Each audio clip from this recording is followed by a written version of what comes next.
As training camp approaches, the biggest question for the Denver Broncos at quarterback is how Bo Nix can take the next step in 2025. We'll tell you how he can do that and much more on today's episode, Locked On Broncos.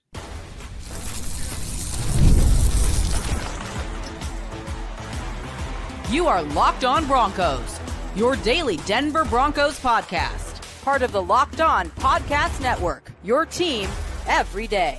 Broncos Country, what's happening? Welcome into another episode, Locked On Broncos, your daily Denver Broncos podcast, part of the Locked On Podcast Network, where you know it's your team every day for all your Broncos news, content, coverage, analysis, more.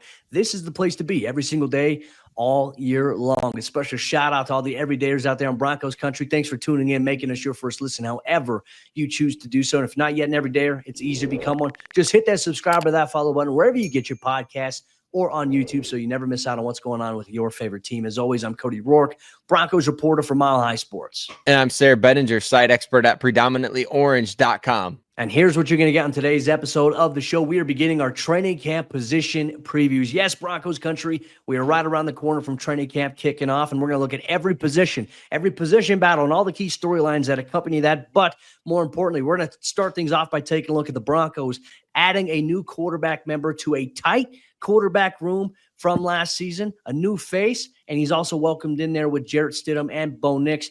What does his role look like for this team? Plus, we'll go through the major questions at quarterback for the Broncos, really pertaining to how Bo Nix can take that next step here in 2025. And we'll also analyze whether or not the perception has changed on Bo Nix from his rookie season all the way till now. We'll share our thoughts on that much more on today's episode of the show. Sayre, let's go through really our overview here to kick off the Broncos training camp position preview.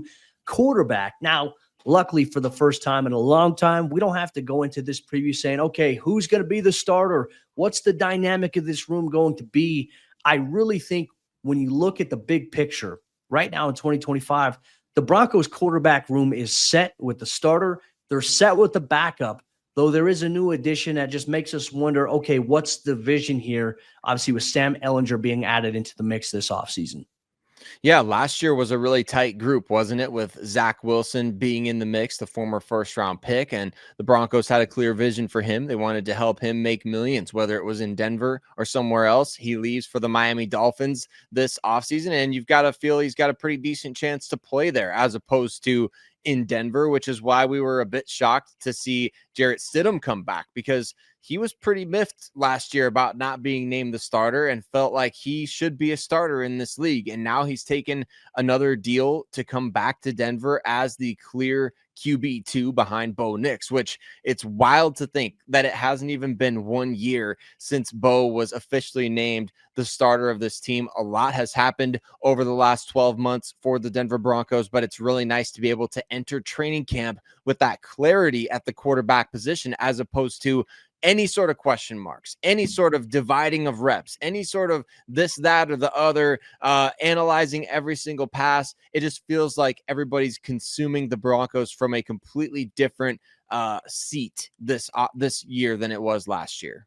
Well, I think when we look at maybe how things will go in training camp for this position specifically, with Bo being the starter, Stidham being the backup, you mentioned the divvying up of reps. I still think that the Broncos and Sean Payton, you'll see it where Bo gets 7 reps, Stidham gets 7 reps, Ehlinger gets 7 reps, but we're not worried about who's getting the first reps of the day. It's going to be Bo Nix every day getting the first reps, whereas last year it was, okay, Zach Wilson's getting reps with the first team on this day, Stidham the next day, Nix the next day. All of that circus and hoopla, push it out the window, get rid of it, goodbye. We don't have to worry about that. It's nice. Bo Nix, that first team offense, they're going to get a lot of work. You're going to see a lot of rotations from some of the running backs, receivers, tight ends, maybe some offensive linemen from time to time rotating in. But for the most part, your first team offense is set at the most important position. So no more training camp battles at this position here.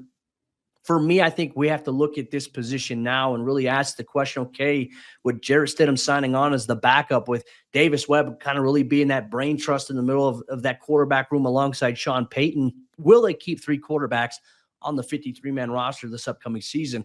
I personally don't believe that they will. Where do you stand on this development as a possibility? Could they keep 3 here once again with that emergency designation? Is that as important now as maybe as it could have been last year? Where do you stand on this? I think they might try to keep a third on the practice squad, right? And that's ultimately going to be dependent upon You had me in how. the first half on that.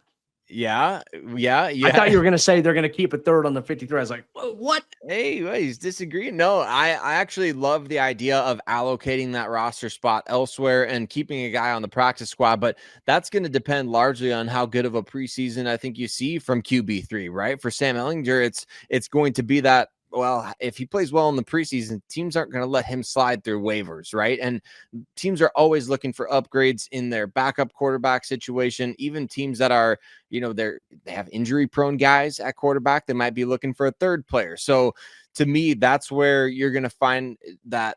Okay, do we have to keep him on the active roster, or can we sneak him onto the practice squad? Because there's an intangible element to this that, yeah, people talked quite often last year about the quarterbacks and their wives all hanging out. And we've already seen this offseason, like Bo Nix and Sam Ehlinger, they went on the trip together, or he was on whatever trip they were on. And it's just, you see the bond being forged, and you can't help but wonder how important that is to a guy's overall success. Now, these guys are professionals. It's not like they have to have their best buddies in the building in order to succeed at what they're doing. But at the same time, you want that extra set of eyes, those players that can see things that they can't necessarily go out there and do the same things that you can do at the highest level, but they can see things. They can point things out in the film room. They can be an asset in so many ways that fans don't get to see.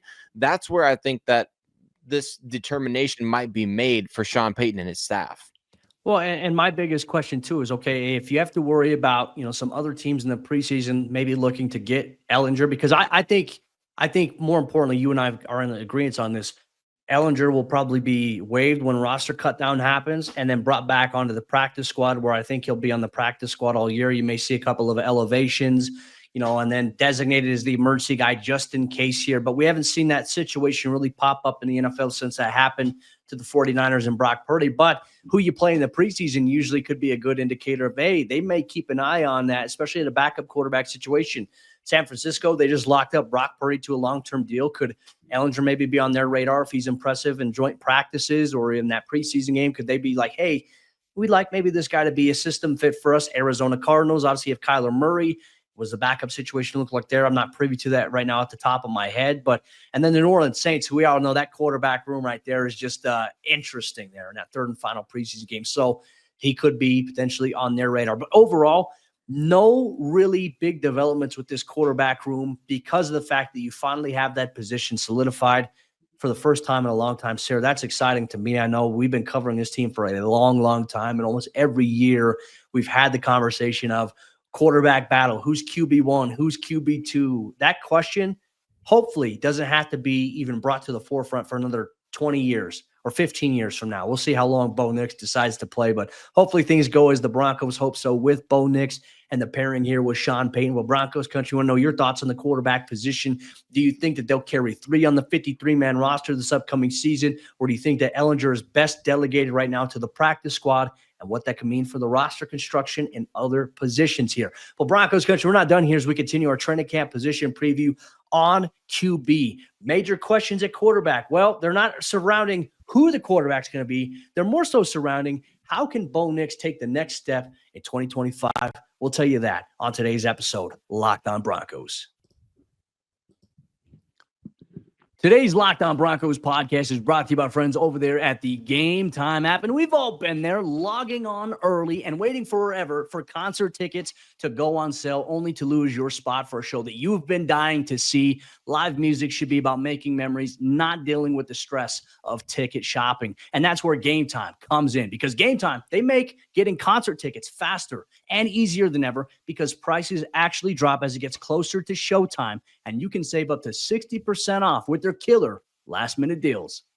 When you're making an investment to go make memories at a concert or sporting event in the summer, one of the last things you want to do is be unpleasantly surprised by your seat where you're going to watch this event. So if you wonder what your seat is going to look like before you buy your tickets, the Gametime app shows you a panoramic seat view, so there are no surprises. Take the guesswork out of buying concert and show tickets with Gametime. Download the Gametime app, Create an account and use code LOCKEDONNFL for $20 off your first purchase. Terms apply. Again, create an account and redeem code LOCKEDONNFL for $20 off. Download the Gametime app today. Last minute tickets, lowest price guaranteed. Development is not always linear in the NFL. We know this. We see this every single year. We saw last year, CJ Stroud kind of struggled in his second season with the Houston Texans, and quarterbacks oftentimes find themselves in that area of struggling the more teams get film on them. So how does Bo Nix prevent himself from any sort of sophomore slump? We're going to break that down on today's episode, Locked On Broncos. And Broncos Country, appreciate you all so much for making us part of your day every single day here.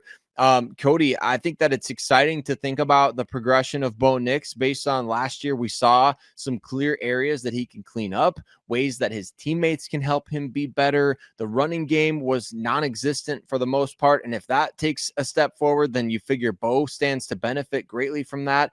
There's many different ways that I think he can take a huge step forward in 2025. But what do you think is the most crucial one? Like, to prevent that sophomore slump, what is the thing that Bo Nix needs to do or that his teammates around him need to do better? I think maybe more so not allowing like his obviously growing comfort level. He like this offseason program, he looked more comfortable inside the system. He's got a higher operating knowledge of it. I think it's working on that mastery aspect of, hey, these are the key foundational aspects of Sean's offense. Here's where I can go through and be better. I don't think you want to become too comfortable in a sense where it's like, all right, I'm so comfortable now, I'm going to try things. I'm going to play around and see what I can get away with. I don't think that's in Bo's game, right? That's that Ferris Bueller aspect that Sean Payton was talking about a little bit. That doesn't strike me as Bo, but I do think that in order to avoid a slump, it's do the things that got you to the success point in which where you're at last season, being in the offensive rookie of the year conversation, being the quarterback who surpassed Baker Mayfield for second all time by most passing touchdowns by a rookie quarterback. Do those things that had the Broncos offense humming really was because of Bo Nix. Continue to do those things, but continue to work on mastering the offense, mastering those things that you did well as a rookie, because we talk about it like evolution, progression. You talk about like a video game standpoint here. How can you continue to level up? I think it's not getting too comfortable and continue to work on those things that got you into the position you're at now. I think are going to be very big for Bo in terms of avoiding a sophomore slump here. But also to kind of go along with that, we've talked about this offseason, new additions inside that room, offensively at wide receiver, at running back, at tight end. How important is that, in your opinion, as well, for Bo being able to avoid a potential sophomore slump? Because I think anytime you talk about a quarterback going into year two, everybody is saying, oh, no, you got to watch out for the sophomore slump. I think the pieces around you matter the most. I think that Bo, when you look at some other QBs, maybe Caleb Williams, right? I think Bo's probably got a little bit more of a stable situation than some players. I think Drake May's got some good pieces around him. We'll know about the volatility of Stephon Diggs. We'll see if that impacts things. Caleb Williams, I think, has some good pieces around him. But I think Bo's got a little bit more stability around him than compared to CJ Stroud had in obviously year two. None of those guys had the offensive line that Bo Nix has, right? I think that's one of the biggest factors in this equation that is underrated oftentimes. I mean, you see the weapons that a guy like Caleb Williams has in Chicago, and you think, man, I wish Bo Nix could have receivers and tight ends and running backs that are that impressive. Or maybe the same is true with Houston and their approach to building the weaponry around CJ Stroud by trading for Joe Mixon, trading for Stephon Diggs last year, and going after guys in the draft this year. So you see those sort of processes, and you see the Broncos take a bit more of a, I don't know if you want to call it a, I guess you could call it a little bit more of a relaxed approach to building around Bo. They're taking a patient approach. They're taking a conservative approach with player development, believing in their guys. So I do think that the factor of the players around him is massive, and Bo has to do his part by not turning the ball over. You have to continue to make good decisions with the ball. But when you look at players like, I know this is a high bar to set, but obviously they stand out. Guys like Josh Allen, Lamar Jackson, Patrick Mahomes, they found ways to continually limit mistakes, although we've seen them be reckless with the ball at times. And when they do make mistakes, it's like being comfortable in your own skin. They don't necessarily care. They don't care what people are saying about, oh, they threw an interception here, or they threw 3 interceptions this game, or 2 interceptions. I'm not saying to be reckless with the ball, but what I am saying is that Bo Nix has that elite trait, intangible quality that he doesn't care what anyone thinks. He doesn't care if, like against the Colts last year, how many times do we reference that game as a game where Bo threw 3 interceptions? We don't really ever talk about it because he went out there and made plays in order to help the team win the game. He threw also 3 touchdowns, I believe. So you have a game like that where, shoot, you make a mistake, you're able to bounce back from that mistake, and you don't care what anyone thinks. Being comfortable in your own skin, I feel like, is an underrated quality that Bo Nix has that will help him progress in year 2. When I think when it goes to the aspects of turnovers, once again, go back to the university or go back to his 2 years and, his final 2 years of college, he didn't turn the ball over much, right? There's an emphasis on protecting the football, which as Sean Payton viewed in the pre-draft process, hey, this is so valuable when you talk about quarterback play. Can you do it at the NFL level? Bo obviously mitigated the amount of turnovers there. Look, he had I think 3 interceptions against the Seahawks in week 1. How many did he have? He had 2. Was it 1 or 2 against Pittsburgh in that week 2 game there? And it's like, all right, like Bo was getting used to the NFL speed, right? And a lot of people were writing Bo off after those first 2 weeks of the NFL regular season as a rookie. And then you saw him start to say like, all right, I'm getting more comfortable. It's slowing down. Here we go. Like he could have very well looked at those first 2 weeks of the regular season. And for a young guy, for a rookie, could have hung his head and been like, I'm going to play scared. Like I'm scared to make a mistake. Like I'm playing too scared at that point. We didn't see Bo change that up. Like Bo continued to play aggressive. Bo just understood like, all right, this is what I can do here at the NFL level. This is what I cannot get away with that maybe I got away with at college. And that's just understanding your own limitations and your own strengths and kind of going forward from there. But at the same time, when you talk about player development, specifically a quarterback, it's going into year number 2 and saying, all right, I know what I can do now. And here's how maybe defenses are going to change the way that they play me. I think that's the next step here for Bo Nix when it comes to self-scouting here is understanding this is what a defense thinks that is a deficiency or a weakness of mine. Here's how I'm going to counter, and here's how I'm going to make this a strength. That, to me, I think is one of the more exciting things to watch about the player going from his rookie season to year number 2. And then I think being able to sustain that over the course of his career, as we've seen other guys do that are franchise quarterbacks.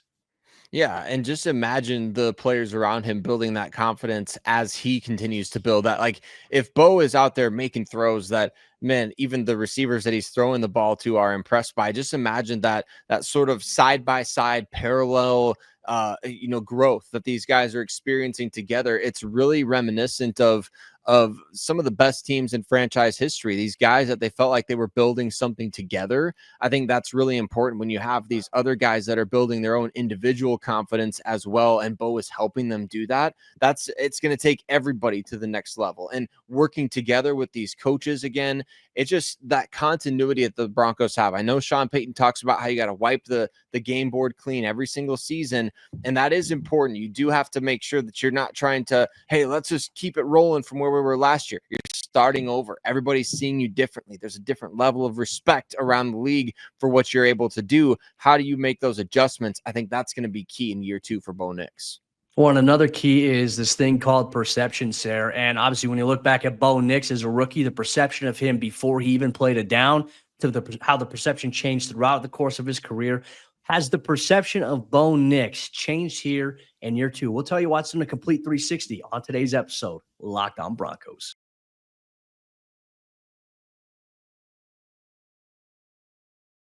Perception is a funny thing. It can change the way that you view a player, view a team, and more importantly, view the way you analyze and break things down. And for Bo Nix, before his rookie season even began, there was a change of perception of him in the pre-draft process, after he was drafted by the Broncos, at the very early part of his Broncos career in the regular season. And then as the season went on, the perception has changed. And now, going into his second year, there's an entirely different perception here on Bo Nix. I think that's important as we analyze the Broncos quarterback position here going into 2025. Sayre, let's go through this timeline of progression on perception here of Bo Nix, because I remember in the pre-draft process, as you and I were doing mock drafts, there were, I'd say most of our mock drafts, we had Denver taking Bo Nix in round number 1.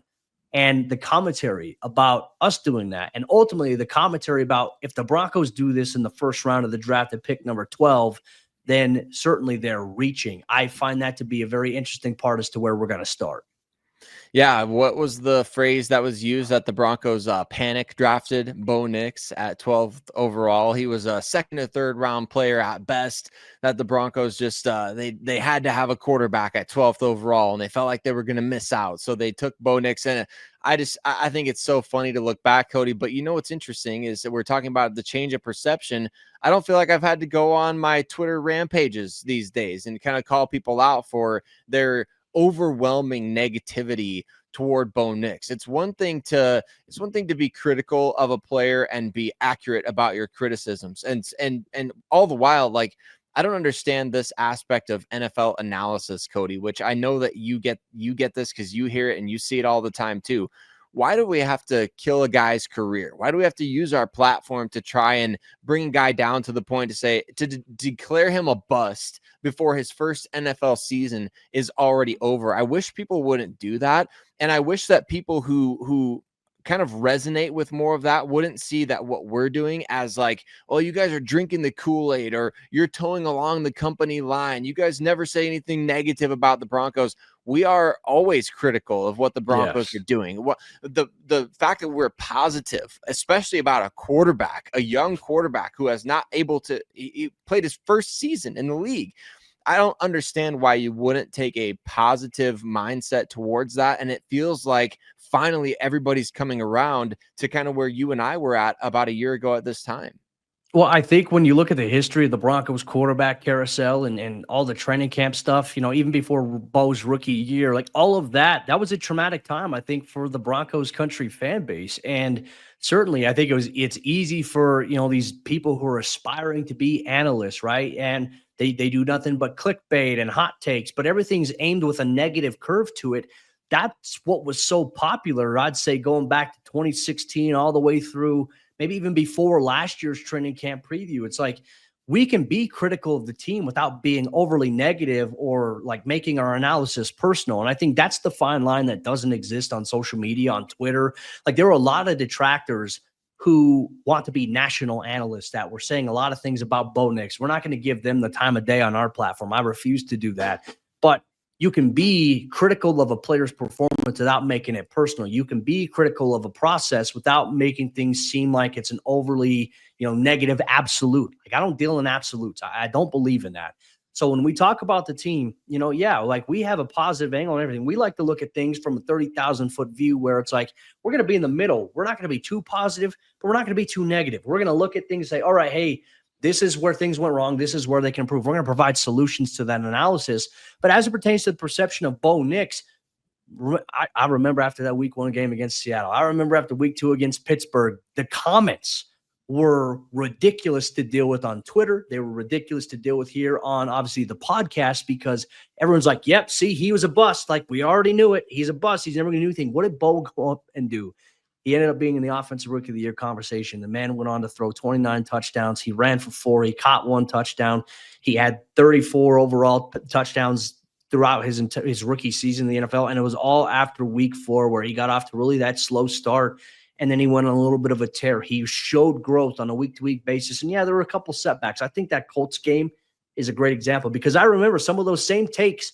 The moment Bo had a bad game like that where he threw 3 interceptions, you saw the commentary start to trickle back in as to like, it's very much a conditional, transactional relationship. And when we talk about discourse on players is, all right, well, this guy had a bad game. Okay, now he's back to being a bust. He's back to being terrible. To me, it's one of the more frustrating aspects about doing what we do, Sayre, because we have to counter and combat some of that. And yes, while everyone has their opinion, like sometimes those opinions can be so loaded emotionally that it interferes with the ability for us to have a logical conversation with that. And that's where I get frustrated because I'm not patient with that type of stuff. But that's the discourse. That's the game that we play. And unfortunately, that's where we have to kind of go into this whole aspect here. But in terms of that perception, I thought you brought it up there. But let's take a look now maybe how the national perception of Bo Nix has changed after his rookie season. I think you're starting to see a lot more people say, you know what? I was wrong about Bo Nix. Bo Nix proved me wrong. He did a lot of things that, I didn't think he was going to be able to do. And now the Broncos this offseason, they had RJ Harvey into the mix. They had Pat Bryant. They've got Cortland Sutton still on the roster. Oh, Marvin Mims took a massive step forward last year. Okay, Troy Franklin could be a player who maybe surprises people. Devon Bailey's looking good in the offseason program. To me, you've had all these new changes and these additions, and you're investing in player development, which this organization has certainly done, and you're bringing back the same offensive line that is very impactful to Bo's success. The perception is like the Broncos, some people are even saying the Broncos could be some dark horse Super Bowl contenders. It's crazy to think how the perception was rookie year, 360 to all the way right now. They used to be considered the worst roster in the league. They used to be considered the worst quarterback room in the league. They used to be considered the worst coaching, the most overrated coaching staff, right? I mean, you can pick any one of these sort of situations. So where every aspect of this roster, other than Pat Surtain, it was basically like Pat Surtain was the only legitimate NFL player on the team as of a year ago at this time. And we've seen the Broncos' growth, and it has a lot to do, if not everything to do, with Bo Nix. He's ignited something in this franchise. And yes, it's a team. Yes, it's a group effort. Sean Payton, the new ownership group, deserves so much credit for the way that they've helped change this culture as well. But if you don't have a quarterback, you can be the most well-run organization in the NFL. You can have the most financial assets in the world. You can have the nicest stadium. You can have a great head coach. If you don't have a quarterback who's worth a you-know-what, you're not going to do anything. You're not going to do squat. Nobody's going to say anything nice about you. And now it's kind of like, like, you ever seen the movie She's All That with Freddie Prinze Jr.? And it's like, this girl in the movie that he's like, oh, Janie, she's got overalls and glasses and she likes to paint. She's such a weirdo. I can never make her prom queen. While all the time, it's the same person this whole time, right? You just take the glasses off and all of a sudden, oh, prom queen, so that's what Bo Nix is like to me. It's like everybody's pointing out all these things. It's like, you can see that this is like what you're saying is completely off base. It's like a caricature of this person that you've created in your mind, and you're seeing something that's not based in reality. It's based in a pre-draft take. It's based in all Oregon quarterbacks stink in the NFL. Guys who throw a lot of screens at the college level, they don't excel in the NFL. I think Patrick Mahomes would disagree with that personally. But look, Cody, it's just a funny situation to where you and I get to kind of sit back and sip on our coffees and be like, man, like, it's funny to see everybody kind of coming back around and having to backtrack on the things they said last year. I think the worst characterization of Bo Nix I saw last year, somebody called him Mac Jones. Somebody said he's right. Mac Jones, which you look at how Bo plays, you look at Mac, not even comparable. And also you had some people saying Bo wasn't athletic. Bo's one of the more athletic guys. Like, we saw Bo Nix reach top speeds, evade sacks. Like, his legs were a true weapon here for Sean Payton's offense. Like, nothing even remotely comparable, in my opinion, to anything that Mac Jones ever did as a quarterback. So that was, like, you compare Bo Nix to Mac Jones, you immediately lose all credibility in this field, in my opinion. But, you got people saying what he's cosplaying in the pocket or something funniest. Like that. That was the funniest. I know that was Solak from ESPN who said that. That was one of the funniest things I think I saw all year, that he was cosplaying as a pocket quarterback. Absolutely hysterical way to put it, and totally wrong. Brutal, man. But we've come a long way, Broncos country. Those perceptions have seemingly changed, and we'll hope that Bo Nix can continue to grow as he progresses into year 2 inside Sean Payton's system. Well, that'll wrap up our quarterback preview here for training camp on today's episode, Locked On Broncos. But Broncos country, our training camp position previews, they continue tomorrow as we take a look at cornerback. We'll take a look at that room and why we think the Broncos defensive backfield at corner is deep right now going into training camp. We'll highlight the key position battles and much more on tomorrow's episode of the show. Broncos country, we'll see you then.